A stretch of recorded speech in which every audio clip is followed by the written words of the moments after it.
we've gotten through all the silly little things that happened right before it got bad.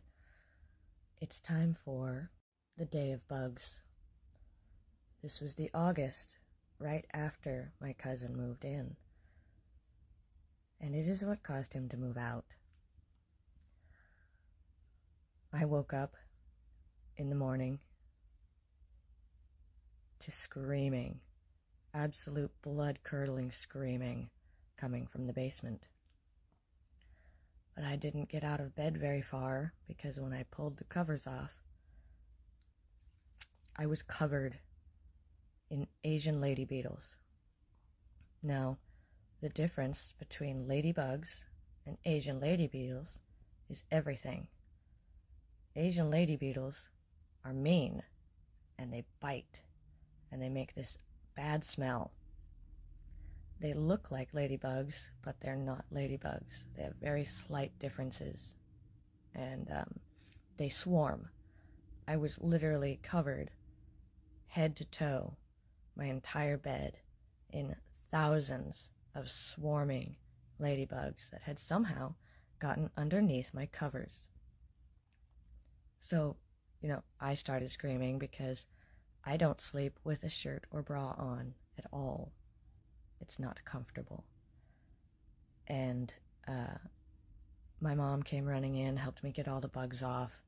My dad ran downstairs to see why my cousin was screaming, and he started screaming too. So once I got a shirt on, I ran to the kitchen, and I looked down into the basement, and the entire basement walls were writhing with these red Asian lady beetles. There were so many that you could not see the walls all the way down the stairs. So to go down the stairs, you had to go down a tunnel of writhing bugs that were in a frenzy. But my dad and my cousin were screaming downstairs, so I made it down there. And I'm gonna need a part 2. So I ran back to the back bedroom where my cousin was staying and where my dad and cousin were screaming. And when I got back there, I saw that the entire room was crawling like the wolf spiders, the ghost spiders, and my cousin was covered in them, and he was dancing in the middle of the room trying to get all of these giant spiders off of him, and he legit had one on his face this size that he could not get off. His bed was covered in them, and when I walked back there, they started crawling up me too. And my dad was kind of just staring, screaming. So I backed up and started doing my own little stompy dance, and my mom grabbed my cousin and brought him out to the backyard and got the spiders off him. And he moved out pretty quick after that. We didn't go back into our house for a couple of days. We ended up staying with a cousin.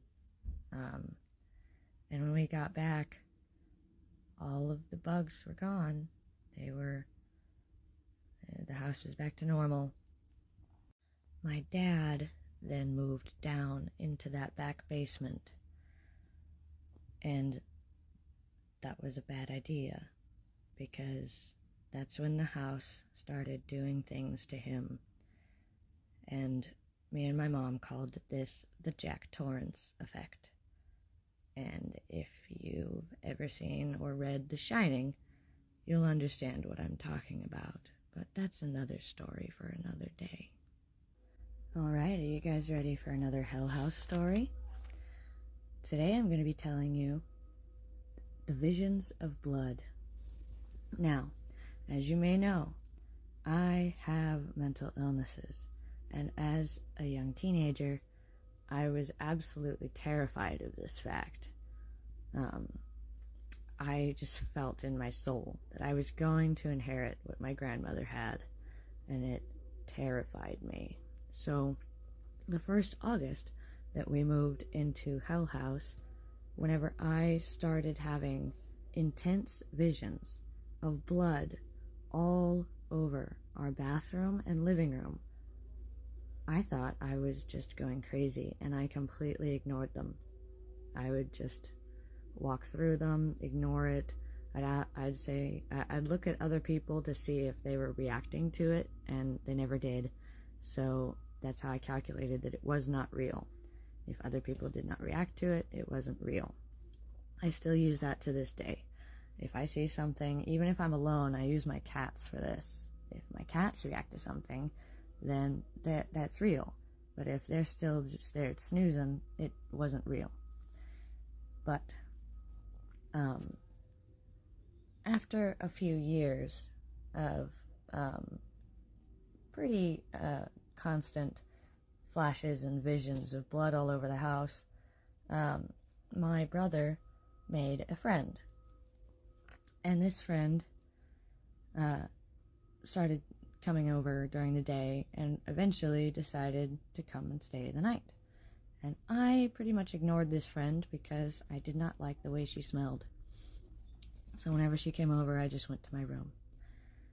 And she came over in August one summer when I was in high school. And in the morning, when I woke up, I was the first one to wake up. I tootled to the bathroom, turned on the light, and there was blood all over the bathroom. Normal. So I go to walk into the bathroom, and the floor of Hell House was completely, the bathroom floor was made out of tile, really slick tile. So as I was walking into the bathroom, I slipped on the blood and hit the floor, got blood all over my back, and realized all of this blood that I was seeing was real. For the first time, it was actually real. And I just started screaming. And we need a part 2. Now, when I say covered, I mean it was on the sink. There were handprints on the sink. It was dripping down the wall next to the toilet. There were puddles all over the floor. There was smears on the tub. It was dripping down the door. So I ran out to the living room, and my mom was running out of the kitchen to meet me in the living room. And I didn't stop screaming because there was pools of blood all over the living room floor. The couch was soaked in blood. It was everywhere. So I don't really have any memories of what happened after that, but I do know what happened. So I know I can't give you a retelling of what happened, but my mom took the girl home that had stayed the night and found out that their family were free bleeders. And she didn't know that it wasn't okay to just put blood all over the house. So while they were gone, I cleaned up the bathroom, and when they got back, my mom cleaned up the living room. And ever since then, the visions of blood stopped until the worst night. I had it one more time, but it's not time for that story. But I should not have ignored those visions. I would have maybe not been nearly as horrifically traumatized by that experience. But that was when I learned what free bleeding was, and learned that there are families out there that don't live the way we do. And I almost felt like Hell House had been trying to warn me, and I didn't listen. So if you're getting repeated visions of something, maybe take mind of it or else you're gonna get blood all over your back. Are you guys ready for another Hill House video? This particular story takes place on a dark and stormy night. As you know, we live in the Midwest, and Hill House is still in the Midwest. And the Midwest has hella tornadoes. And on this particular night in Hill House, there was a tornado. The sirens were going off, and we needed to get down into the basement. Now, our cousin lived in the basement, in that little back bedroom, and he had fashioned some really big car speakers up onto the walls. And one of them was moored into the wall above the doorway. And I remember going down the stairs behind my brother. And I was standing near the computer when my brother went into that little back room. And suddenly I heard a crash and screaming. And my parents ran in there, and I ran in there, and my brother was crumpled in a heap in the very middle of the room with that speaker that was moored over the door next to him on the floor. There was blood everywhere. It had hit him on the head from where he had been standing in the center of the room. Now, I have his recount of it, so let me read this for you here. I went downstairs because there was bad weather. I remember I was in the middle of the room, not anywhere near the speaker. It flew at me. Next, I remember seeing the ceiling, then blackness, then pain. I should note, nothing else in the house moved, so it was not wind or anything that dislodged the speaker. There was no explanation for how that speaker flew all the way across the room to crack my brother on the head, but it did, and if I remember correctly, he still has a wee scar in his hairline from it, but he'll have to confirm or deny that for me. So, Broseph, would you like to tell them your perspective of the night that the speaker hit you? Okay, I don't want to use any filters or anything for this one. I'm going to try to be as respectful as possible because this one is heavy, and if you cannot deal with the subject of unaliving, please leave right now. So, in Hell House, I had some neighbors that lived right at the end of the dead-end street, across the street from us. And they were a family of deaf people. Get off my phone. These people had a daughter. The daughter was of hearing, but she knew sign language. She could talk to her parents. She went to a deaf school, and she was one of my playmates. And in high school, one summer, in Hell House, I was at home. My parents were out, and I was watching my brother. And if you've never heard a deaf person screaming, you're lucky, because they can't hear themselves. And there's something very odd about the primal sound of terror whenever there's no way to soften it at all. I couldn't even do it for you. It was guttural, like in the back of the throat. Oh, just screaming. There were no words. It came out as gibberish. And it was the wife, my friend's mom, screaming bloody murder, running up the street with her hands pinwheeling, almost like the way Jack Sparrow runs. And people were coming out of their houses. I came out of the Hell House to see what was wrong.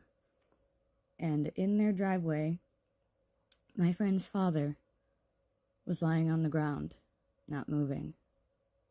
And her mother was all the way up the street by now, still screaming. I couldn't see my friend anywhere. I think she was out somewhere. I don't think she was at home. And everyone was rushing to go and help the screaming woman. But I did not. I walked across the street and sat on the ground next to my friend's father. He was in the end of having a heart attack. And I need a part 2. Part 2, if you cannot deal with any descriptions of the unaliving process, please leave now. You gone? Just us weirdos now? Okay. So I was sitting next to this man outside on his driveway, holding his hand. I was 15, I think. And I watched him as he took his very last rattling breath. And I watched as his body became empty. There's a very obvious shift of energy whenever that is released. And it goes from being a person to just being meat, like an object. And I sat with him for a very long time, while everyone else was just trying to wrangle the woman who had already made it all the way up the street, up several blocks, and was not being wrangled properly because she was in a state of panic. And finally the ambulance arrived, and I was told to leave him and go back into my house. But I didn't. I went onto the porch and I just watched as they carried him off and consoled the wife and took her with him. I watched the police go through their house. And then after they all left, I went back to the spot on their driveway and just sat there waiting for my friend to return, because I knew that she would in time, and I did not want her to come back to her house without anyone in it. And I remember I was the first one to hug her when she got home. But after that happened, sometimes whenever you would just be sitting in the living room, you would hear that woman screaming. And you'd look outside and she wouldn't be there. There'd be nothing there. Other people would hear it too. People that didn't experience that. Like, I remember my mom heard it. My friend heard it. One of my cousins heard it. But that experience and that trauma that happened to that family stained the area of Hill House with screams. The most horrifying, guttural, human screams I have ever heard. And I hope that she has found a way to deal with that loss. I hope the family is doing well, and I hope that that man has found peace. I know nothing, Jon Snow, when it comes to making my own monies. I'm a terrible, advertiser. I find the whole capitalist thing to feel kind of gross, so I don't really understand it. But this would be a dream job of mine, being a haunted documentarian. So if anyone has any ideas on how I could turn this Hell House business into a career, I'm all ears. Because once Hell House is done, there's all kinds of stuff I could do. Hell House was just the beginning of my haunted life, not the end. I'm still doing it. And I would also be down to document other people's haunted experiences as well, if people wanted to, hire me to talk about their stuff and investigate it. But I don't know. I've never really even considered that being an option. So let me know your guys' thoughts on that. Also, anyone who's worried about my interview video, please don't worry about me. I'm perfectly fine. I am not struggling for money. I mostly need a job to cover my own personal play money. Nothing important. We're not going to lose our house or anything. So, I do have the opportunity to take my time and find the people that I want. So, no worries. Nothing to worry about on that front. See you later. And thank you to everyone who is supporting me in that comment section. You all mean the world to me. And everyone who's got their knickers in a twist. Calm down. Take a breath. Drink some water. You'll be fine.